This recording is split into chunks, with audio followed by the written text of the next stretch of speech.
तो स्वागत है आप सभी का ज्ञापन एंट्रेंस एकेडमी के इस नए और लेटेस्ट वीडियो में। फाइनली आज के इस वीडियो में हम लोग उर्दू कवायद के एक बहुत ही इंपॉर्टेंट टॉपिक के ऊपर डिस्कस करने वाले हैं, जो कि पीआरटी वालों के लिए भी इंपॉर्टेंट है, टीजीटी और पीजीटी वालों के लिए भी इंपॉर्टेंट है। मतलब कि अगर आप बीपीएससी टीआरई 2.0 एग्जाम की तैयारी कर रहे हैं, चाहे आप 1 to 5 वाले हो, 6 to 8 वाले हो, 9 10 वाले हो या फिर 11 12 वाले हो, सभी के लिए ये वीडियो काफ़ी इंपॉर्टेंट है, क्योंकि उर्दू कवायद का इंपॉर्टेंट टॉपिक पढ़ रहे हैं। और आप लोग जानते हैं उर्दू कवायद से तो क्वेश्चन पीआरटी में भी पूछा जाता है, टीजीटी और पीजीटी में भी पूछा जाता है। हाँ, क्वेश्चन पूछने का जो तरीका होता है ना, वो टीजीटी और पीजीटी वालों में टफ कर देता है, लेकिन टॉपिक तो वही रहता है, टॉपिक वही रहता है, बस क्वेश्चन का जो लेवल है तीनों में अलग अलग हो जाता है। पीआरटी में थोड़ा आसान पूछ लिया जाता है, उससे टफ टीजीटी में, ठीक है। 6 to 8 में मतलब 9 10 के मुकाबले आसान पूछे जाते हैं, और वहीं अगर पीजीटी की बात करें देन उसमें तो बहुत ज़्यादा टफ पूछा जाता है। तो टॉपिक वही रहेगा, लेकिन पूछने का जो अंदाज़ है, जो तरीका है, जो लेवल है, वो पीआरटी के लिए अलग है, टीजीटी के लिए अलग है और पीजीटी वालों के लिए अलग है। खैर जो भी हो, आज के इस वीडियो में जो हम लोग उर्दू कवायद का टॉपिक पढ़ने वाला है, इसका नाम है इल्म बयान। आखिर इल्म बयान है क्या, ये हर एक चीज़ समझेंगे, इसके कितने अरकान हैं, मतलब कंप्लीट नॉलेज आज के इस वीडियो में इल्म बयान के बारे में हम लोग गेन करने वाले हैं। वीडियो काफ़ी इंपॉर्टेंट है, स्टार्टिंग से लेकर अंत तक बिना स्किप किए देखिएगा, ताकि हर एक पॉइंट आप लोग को समझ में आए। और अगर आप लोग के एग्जाम में इस टॉपिक से क्वेश्चन पूछे तो आप लोग एक भी क्वेश्चन छोड़ कर ना आए, बल्कि 100% करेक्ट बनाकर आए। So now without any delay let's go to start.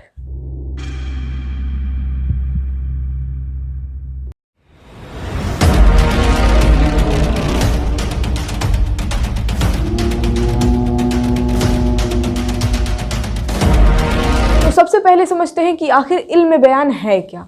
जैसा कि मैं आप लोगों को बताई थी कि उर्दू कवायद यानी कि उर्दू ग्रामर जो है ना, उसको 5 हिस्सों में बांटा गया है, 5 भागों में बांटा गया है। पहला है इल्म हिज्जा, दूसरा है इल्म सर्फ, तीसरा है इल्म नहव, चौथा है इल्म बयान या फिर इसी को कहते हैं इल्म बलागत, और पांचवा है इल्म उरूज। तो अब हम लोग समझते हैं जो चौथा हिस्सा है इल्म बयान, आखिर इल्म बयान कहते किसे हैं और इसमें क्या क्या चीज़ें पढ़नी है आप लोगों को। तो देखिए, इल्म बयान कहते हैं किसे कहते हैं, यहाँ पर समझिए। इल्म बयान वह इल्म है जिसमें बात को मुख्तलिफ तरीके से बयान करने के तरीके आ जाते हैं। मतलब कि हम अपनी बात को अलग अलग तरीके से बोलते हैं, कभी इशारा में कह देते हैं, कभी तंज कसते हैं, ठीक है ना, यानी कि नहीं बोला जाता है कटाक्ष करना। तो हम जो भी अपनी बात को कहते हैं, अपनी बात को बयान करते हैं, वो अलग अलग तरीक़ों में करते हैं। और ये जो हम लोग अलग अलग तरीक़ों में अपनी बात को बयान करते हैं ना, ये सब ये सभी चीज़ें कहाँ चली आती है, इल्म बयान के अंतर्गत। यानी कि इल्म बयान वह इल्म है जिसमें बात कहने की, बात को बयान करने की मुख्तलिफ तरीके आ जाते हैं, ठीक है ना। उसी को क्या कहते हैं, इल्म बयान कहते हैं। आई होप आप लोगों को समझ में आ गया होगा। इल्म बयान के 4 अरकान हैं। अरकान का मतलब क्या होता है, रुकन। आप लोग इसको इस तरह से समझ सकते हैं कि हम जो अपनी बात को बयान करते हैं, हम अपनी बात को जो कहते हैं, उसके 4 तरीके हैं। अपने बात बयान करने की, अपनी बात को कहने की 4 तरीके हैं, ठीक है ना, 4 अरकान। आप इस तरह समझिए। पहला है तशबीह, दूसरा है इस्तिआरा, तीसरा है किनाया और चौथा है मजाज मुरसल। आई होप यहाँ तक तो कोई दिक्कत नहीं है।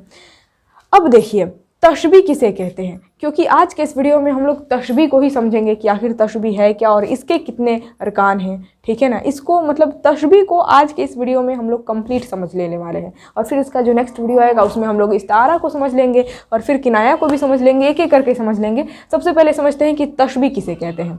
देखिए, कभी कभी ऐसा होता है ना कि हम अपनी बात को जो कहते हैं, हमारे जो बात करने का तरीका होता है, हम किसी से कंपैरिजन करके यानी कि तुलना करके कहते हैं। जैसे कि मान लीजिए किसी की खूबसूरती की मुझे तारीफ़ करनी है, तो मैं कहूँगी कि तुम्हारे चाँद से चेहरे को किसी की नज़र ना लगे, या फिर तुम्हारे चाँद से मुखड़े को किसी की नज़र ना लगे। मान लीजिए वो कोई लड़की है, तो इसका मतलब आप लोग क्या समझे।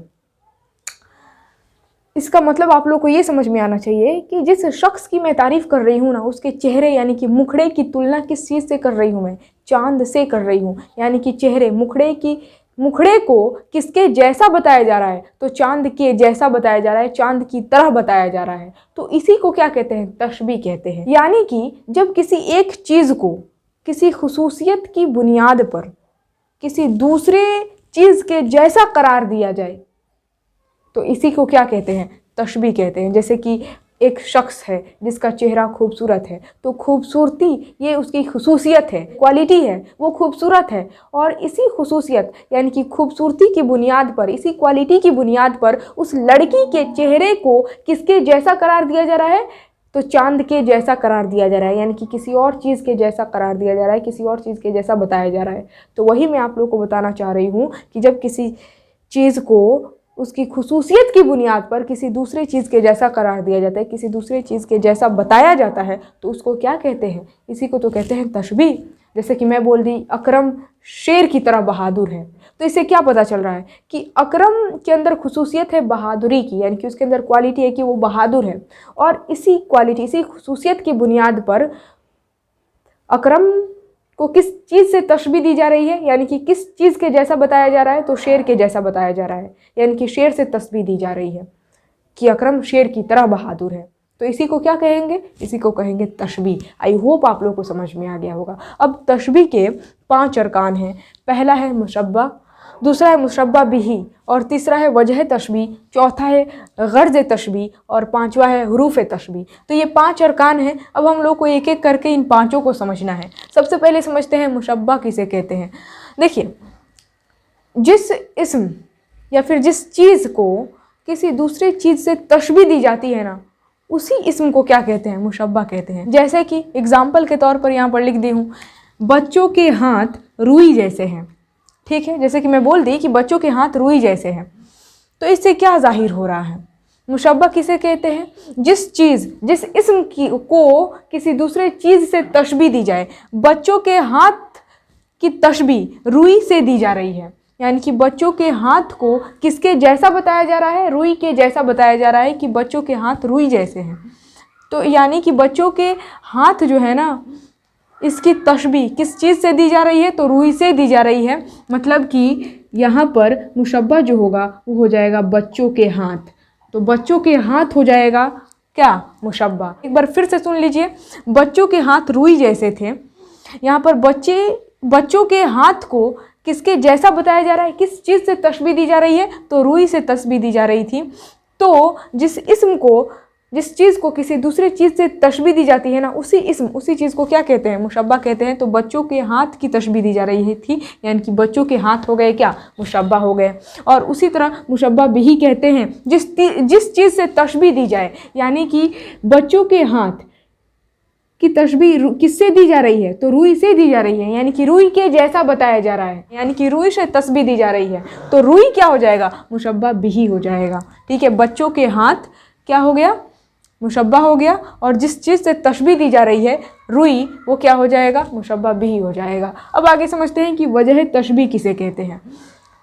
जो क्वालिटी होता है ना, खुसूसियत, जिस खुसूसियत की बुनियाद पर तशबीह दी जाती है, उसी खुसूसियत, उसी विशेषता, उसी क्वालिटी को कहते हैं वजह तशबीह। देखिए, बच्चों के हाथ रुई जैसे हैं, इससे जाहिर क्या हो रहा है? बच्चों के हाथ के अंदर किस चीज़ की क्वालिटी है जिसके वजह से रुई के जैसा बताया जा रहा है बच्चों के हाथ को? तो बच्चों के हाथ के अंदर क्वालिटी ये है कि बच्चों के हाथ नरम होते हैं, और इसी वजह से बच्चों के हाथ को रुई के जैसा बताया जा रहा है। यानी कि रुई जिस तरह मुलायम होता है, उसी तरह बच्चों के हाथ मुलायम होते हैं, नरम होते हैं। यानी कि यहाँ पर बच्चों के हाथ की क्वालिटी, खुसूसियत क्या है? खुसूसियत है नरम, यानी कि मुलायम। बच्चों के हाथ मुलायम है, मुलायम यानी कि नरम होने की बुनियाद पर ही तुलना की जा रही है रुई से। ठीक है ना, रुई के जैसा बताया जा रहा है। यानी कि यहाँ पर बच्चों के हाथ के अंदर जो खुसूसियत है, जो विशेषता है, जिसके वजह से रुई की तुलना की जा रही है, रुई के जैसा बताया जा रहा है, तो इसी वजह से नरम यानी कि जो मुलायम है ना, ये खुसूसियत है, यानी कि विशेषता है। तो ये क्या हो जाएगा? वजह तशबीह। आई होप आप लोगों को समझ में आ रहा है। समझ में आ रहा है तो कमेंट में लिखकर ज़रूर बताइएगा कि हाँ, चीज़ें समझ में आ रही हैं। ठीक है, और कोई भी डाउट है तो भी आप लोग कमेंट में लिखकर पूछ लीजिएगा। हो सकेगा तो मैं अगले वीडियो में उस कंफ्यूजन को क्लियर कर दूँ। अब आगे समझते हैं। चौथा है गर्ज तशबीह। जिस मकसद के लिए तशबीह दी जाती है, यहाँ पर मकसद क्या है? मुलायमियत ज़ाहिर करना, यानी कि बच्चों के हाथ की मुलायमियत, उनके हाथ कितने नरम है, कितने मुलायम है, ये जाहिर करना था। तो मुलायमियत जाहिर करने के लिए तो हम लोग तशबीह दे रहे हैं, यानी कि जिस मकसद के लिए तशबीह दी जाती है, उस मकसद को क्या कहते हैं? गर्ज तशबीह कहते हैं। तो मुलायमियत क्या हो जाएगा? गर्ज़ तशबी हो जाएगा। ठीक है, आई होप आप लोग को समझ में आ रहा है। आगे बढ़ते हैं, पांचवा है हुरूफ तशबी। ये तो बहुत ज़्यादा आसान है। जिस हुरूफ के ज़रिए तशबी दी जाती है, यानी कि तशबी देने के लिए जिस हुरूफ का इस्तेमाल किया जाता है, यूज़ किया जाता है, उस हुरूफ को क्या कहते हैं? उस हुरूफ के कहते हैं हुरूफ तशबी। जैसे कि बच्चों के हाथ रुई जैसे हैं, इसमें बच्चों के हाथ रुई के जैसे बताने के लिए, मतलब रुई के जैसे हैं, मतलब रुई जैसा बताने के लिए कौन सा लफ्ज़ हम लोग यूज़ कर रहे हैं? जैसे। ये जैसे नहीं रहता तो हम लोग बता पाते हैं कि बच्चों के हाथ रुई जैसे हैं? नहीं ये जैसे रहना ज़रूरी है, लफ्ज़ रहना ज़रूरी है। यानी कि इसी लफ्ज़, इसी हुरूफ के ज़रिए हम लोग तशबी दे पा रहे हैं। तो जिस हुरूफ के ज़रिए हम लोग तशबी देते हैं, यानी कि एक चीज़ को दूसरे चीज़ के जैसा बताते हैं, तशबी दिया जाता है, तुलना की जाती है जिस हुरूफ के ज़रिए, उसी हुरूफ को क्या कहते हैं? हुरूफ तशबी। तो यहाँ पर बच्चों के हाथ रुई जैसे हैं, यहाँ पर ये जैसे जो है ना, ये हेल्प कर रहा है, मदद कर रहा है। इसी के मदद से हम लोग क्या कर पा रहे हैं? बच्चों के हाथ को रुई के जैसा बता रहे हैं, यानी कि तशबी दे पा रहे हैं। तो जैसे क्या हो जाएगा? ये हुरूफ, ये लफ्ज़ क्या कहलाएगा? हुरूफ तशबी कहलाएगा। आई होप आप लोगों को समझ में आ गया होगा। उसी तरह यहाँ पर मैं एक और एग्जांपल लिख दी हूँ। अकरम शेर की तरह बहादुर है। ज़रा आप लोग इसको पढ़िए और बताइए कि इस जुमले में मुशब्बा कौन है, मुशब्बा बिही कौन है, वजह तशबी कौन है, गर्ज़ तशबी कौन है और हुरूफ तशबी कौन है। आप लोग वीडियो को पॉज कर सकते हैं, 2-3 मिनट के लिए सोच सकते हैं और सोचने के बाद आप लोग बताइए कि इस जुमले में मुशब्बा, मुशब्बा बिही, वजह तशबी, गर्ज़ तशबी और हुरूफ तशबी क्या है। ठीक है, आई होप आप लोग वीडियो को पॉज करके सोच लिए होंगे। अब मैं बताती हूँ, आप लोग मिलाइए कि आप लोग सही सोचे थे कि नहीं। देखिए, इस जुमले में अकरम शेर की तरह बहादुर है। इस जुमले में जो मुशब्बा है ना, वो है अकरम, क्योंकि अकरम को शेर की तरह बताया जा रहा है। जिस इस्म को उसकी खुसूसियत की वजह से किसी दूसरे चीज़ की तरह बताया जाए, उसको क्या कहते हैं? मुशब्बा कहते हैं। उसके बाद से मुशब्बा भी कौन होगा इस जुमले में? तो शेर होगा, क्योंकि किस चीज़ से तशबी दी जा रही है? तो शेर से तशबी दी जा रही है। यानी कि अकरम को किस तरह बताया जा रहा है? शेर की तरह बताया जा रहा है, यानी कि शेर की तरह बहादुर बताया जा रहा है। यानी कि किस चीज़ से तशबी दी जा रही है? जिस चीज़ से तशबी दी जाती है उसको कहते हैं मुशब्बा बिही। तो यहाँ पर शेर से तशबी दी जा रही है, तो शेर क्या होगा? मुशब्बा बिही होगा। ठीक है, उसके बाद से समझते हैं वजह तशबी कौन है। इस जुमले में वजह तशबी कौन दिखाई दे रहा है? बताइए, अकरम को शेर की तरह क्यों बताया जा रहा है? क्योंकि अकरम के अंदर क्वालिटी है बहादुरी की। तो मुशब्बा और मुशब्बा बिही, इन दोनों के बीच जो खुसूसियत है ना, विशेषता, क्वालिटी, वो है बहादुरी की। और इसी की वजह से अकरम को शेर की तरह, यानी कि शेर से तशबी दी जा रही है। ठीक है, तो बहादुरी क्या हो जाएगा? वजह तशबी हो जाएगा। ठीक है, उसी तरह गर्ज़ तशबी की बात करें तो मकसद क्या है? जिस मकसद के लिए तशबी दी जाती है उसी को कहते हैं गर्ज़ तशबी। तो हम अकरम को शेर की तरह क्यों बता रहे हैं? आखिर मकसद क्या है? क्या जाहिर करना चाहते हैं? तो मकसद यही है कि जाहिर हम ये करना चाहते हैं, बताकर, तशबी देकर कि अकरम बहादुर है। यही तो जाहिर करना चाहते हैं, अकरम शेर की तरह बहादुर है। ये बोलकर, ये तशबी देकर हम क्या बताना चाहते हैं? क्या जाहिर करना चाहते हैं? यही जाहिर करना चाहते हैं ना कि अकरम बहादुर है, यानी कि अकरम की बहादुरी जाहिर करना चाहते हैं। तो यहाँ पर गर्ज़ तशबी भी बहादुरी हो जाएगा, वजह तशबी भी बहादुरी और गर्ज़ तशबी भी बहादुरी, क्योंकि बहादुरी को जाहिर किया जा रहा है। अब बात करते हैं हुरूफ तशबी, यानी कि जिस हुरूफ के ज़रिए तशबी दी जाए, जिस हुरूफ का इस्तेमाल किया जाए तशबी देने के लिए। तो बताइए, इस जुमले में किस हुरूफ के ज़रिए तशबी दी जा रही है? अकरम शेर की तरह बहादुर है, यानी कि जिस हुरूफ की मदद से हम लोग तशबी दे रहे हैं वो हुरूफ है की तरह, यानी कि हुरूफ तशबी क्या हो जाएगा? की तरह। की तरह अगर नहीं रहेगा तो हम लोग तशबी दे ही नहीं पाएंगे, यानी कि अकरम को शेर की तरह बोल ही नहीं पाएंगे। की तरह ये लफ्ज़ ही नहीं रहेगा तो हम लोग कैसे बता पाएंगे? ठीक है, कैसे तशबी दे पाएंगे? तो इसी वजह से ये जो की तरह, ये जो लफ्ज़ है, ये जो हुरूफ है, इसको हुरूफ तशबी कहेंगे। आई होप आप लोग को समझ में आ गया होगा।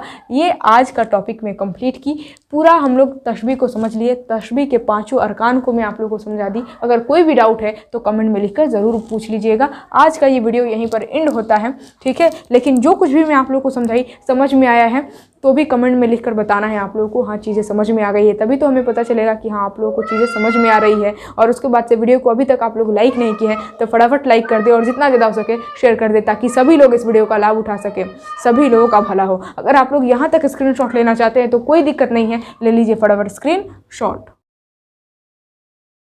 तो चलिए आज के इस वीडियो को यहीं पर एंड करते हैं और आई होप आप लोग वीडियो को लाइक शेयर ज़रूर कर दिए होंगे। चैनल पर अगर आप लोग नए नए आए हुए हैं, मेरे वीडियो को पहली बार देख रहे हैं, तो चैनल को सब्सक्राइब करके नोटिफिकेशन बेल ज़रूर दबा लीजिएगा, ताकि जब भी वीडियो अपलोड हो नोटिफिकेशन आप तक सबसे पहले पहुँचे। आप लोग का एग्ज़ाम बहुत ही ज़्यादा नज़दीक है और इसी को मद्देनज़र रखते हुए जो उर्दू कवायद का इंपॉर्टेंट टॉपिक है वो मैं आप लोग को पढ़ाते चल रही हूँ। और आप भी पूरी मेहनत और लगन के साथ मेहनत करते रहें, अपने तरफ से जितना हो सके पूरा जी जान लगा देना है और इस बार का ये एग्ज़ाम फोड़ कर रहना है। सिलेक्शन आपका ही होना चाहिए और इस दौड़ में सबसे आगे आप ही होने चाहिए।